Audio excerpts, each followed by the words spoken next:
Ada 2 lagi item ni saya tunjuk korang. Hari tu kan sis kata ada lagi 4 beg sis akan sampai. Jadi korang rasa macam, sis, are you crazy? Siapa yang dekat dunia ni, dia akan pilih satu design tapi dia pilih 3 colour yang berlainan.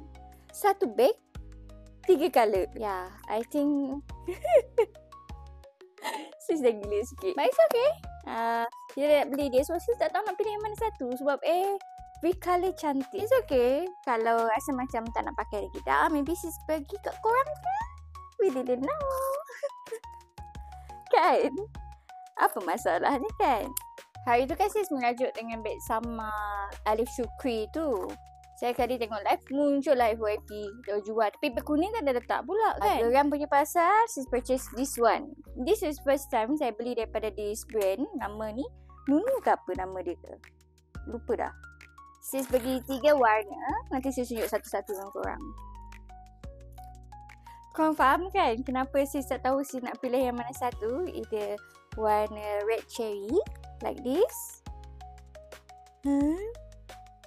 Dia ada tali panjang juga. Tali panjang pun boleh. Yang ni adalah colour coklat. Korang jangan risau. This one is dia punya design. Korang boleh letak ke bawah.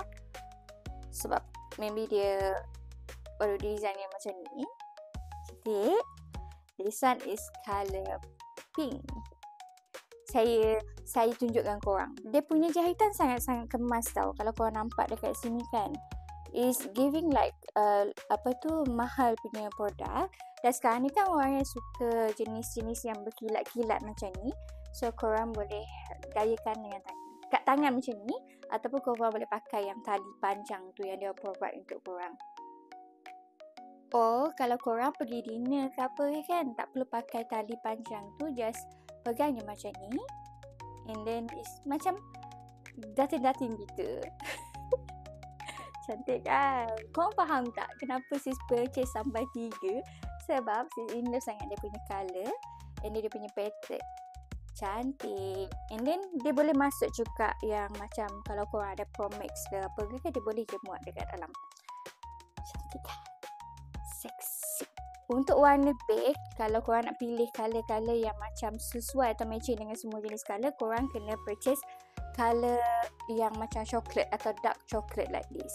Sebab dia cantik je kalau korang nak pakai untuk pergi mana-mana. Dia sesuai untuk casual. Dan satu lagi, kalau korang nak pergi kerja ke, sesuai je. Nak pergi dinner pun sesuai wak. Korang nampak tak? Korang faham tak kenapa sis pilih sampai 3? Okay, for last item, korang kena tengok pada part 3. Last item is also special. Sebab tu saya buat satu video khas untuk dia.